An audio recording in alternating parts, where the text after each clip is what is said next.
Welcome to the Law and Smoke channel. I'm Professor Walker, and the question today is, are thin blue line flags and variations of those, are they a desecration of the U.S. flag and therefore violating U.S. flag codes and illegal? Well, before we get to the answer to that question, a little bit of background about where these flags originated and the phrase came from. The thin blue line was a term that actually has its origin in earlier descriptions of what was called the thin red line, describing the British redcoats in battle. And then the thin blue line was used by a police chief in a speech where he described the police officers being a thin blue line protecting society from chaos and disorder. And it's been used to interpret by law enforcement officers their role in protecting the public from people that want to harm them. So from a police officer's point of view, it is not a divisive flag. It is a flag honoring their service and indicating that idea or concept that they are what protects society from chaos and disorder and people that would want to harm innocent people. Well, for people who are police activists, people that are First Amendment activists and auditors, sometimes they see it differently. And they believe that the flag is divisive and that the idea of the blue line is in a separation between the police and the public. And they believe that that flag is offensive. And a common criticism of the thin blue line flag then is that it violates U.S. flag code. And I'm just going to read one piece of the flag code. Title 36, Chapter 10, 176, Respect for the Flag. No disrespect should be shown to the flag of the United States of America. The flag should not be dipped to any person or thing. Regimental colors, state flags, and organization of or institutional flags are to be dipped as a mark of honor. The flag should never have placed upon it, nor in any part of it, nor attached to it any mark, insignia, letter, word, figure, design, or picture, or drawing of any nature. Well, the flag codes are rules about how a flag is supposed to be displayed and about how a flag should be treated. And there's more to it than that, but this is normally what's quoted in the flag desecration accusation. Well, the problem is there's some Supreme Court case law, starting with Texas v. Johnson and the United States versus Eichmann, that clearly disallow for the enforcement of any flag code, any sort of desecration of flag laws as being unconstitutional, and that those are protected free speech. So, technically, you could argue that a thin blue line flag is, yes, an illegal flag because it's a violation of the U.S. flag code. But we also have case law, and the Supreme Court has ruled on multiple occasions that any sort of desecration of flag law is an unconstitutional, unenforceable law. So you've got a law that's still in place and on the books, but it's unenforceable. And there have been attempts by Congress to pass flag protection bills that have then been thrown out to try to get an amendment to the Constitution prohibiting desecration of flags. But let's say that were to pass. This is not the only symbol that would be affected by that. The politicians that wear their flag pins, those were technically illegal prior to Texas v. Johnson and the Eichmann case.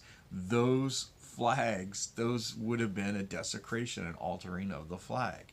The flag t-shirts, the flag hats, the flag bikinis people wear at the 4th of July on their summer weekends, all of those things would be considered desecrations of the flag and would be illegal.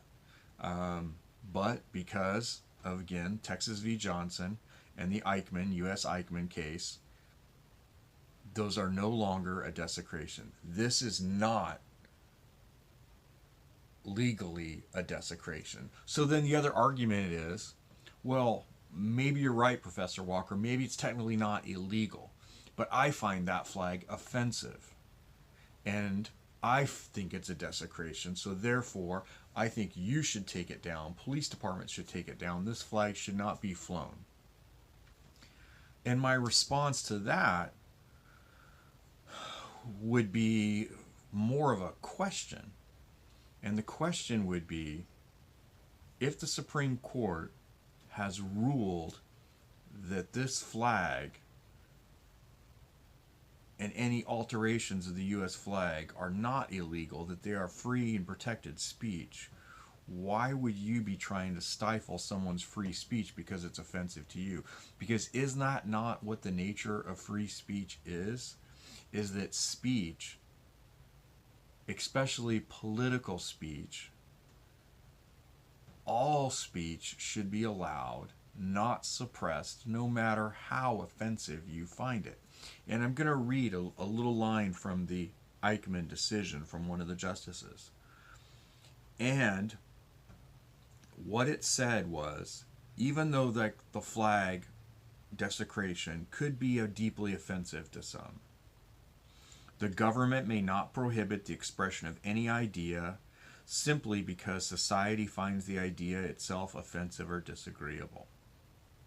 And then, if you were going to argue about the practicality of this, that, well, if it is offensive to people, maybe it's in better taste to remove it. Well, change.org put a petition up to try to ban the flying of these flags. And out of a country of 327 million people, only 1,200 people signed that petition. So I don't believe that it's offensive to a very large group of people. I believe it's a very tiny group of people that are then trying to impose their will and their belief that this flag is offensive on a much larger majority. And I believe that that's very counter to our Bill of Rights and the founding of our country and freedom of expression and individual liberties. You should be able to fly whatever flag you want. You should be able to have whatever speech you want. I am not here to impose my will upon you and your speech and your free speech rights. And I don't think it's fair for people within the police auditing community or for those police activists to say, hey, this flag is offensive, and then take it down. Because that, even the wording of that flag is offensive, it's a desecration, take it down.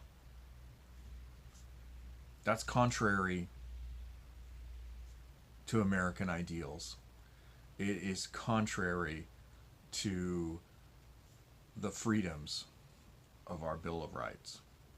So the ultimate answer to the question was, is this flag illegal?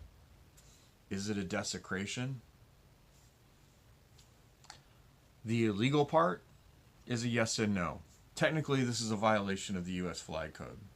But also, just like many other laws and ordinances in this country, including laws that were put on the books banning same-sex relationships, but then the court eventually overturned that law and found that law unconstitutional, it's a non-enforceable law with no penalty. And if you go to some legal theory, and when we teach legal theory, if a law does not have a punishment, it's not a law. It doesn't matter. Like if I put a sign on the freeway that says the speed limit's 50 miles per hour, but the fine is $0, then it's really not a law because nothing's going to happen. Nothing's going to come of it if there's no consequence to it. So then the next piece is it a desecration? If you believe it is, then it is. But see, the opposite side of that is, I don't believe it is, so it isn't. Because the desecration of a flag, that is not an objective fact. That's a subjective belief. And so for many people across this country, this does not represent a desecration, but it represents honor to people who are serving in the protective services. For others, it represents a desecration. Therefore, I cannot say that it is a desecration, because that is subjective and that's up to the eye of the beholder. And we've already seen that movements, at least a change.org petition to try to remove, force police departments to remove thin blue line flags, did not get much support. So it is, I would say, a small percentage of the population that actually believes this is a desecration. So that's it. It's the Law and Smoke channel, Professor Walker. If you like this channel, you're interested in being a police officer, and you want to catch my other videos on how to get through the hiring process, how to pass polygraphs in your background investigations, subscribe to my channel, and then check out those other videos. I'm out.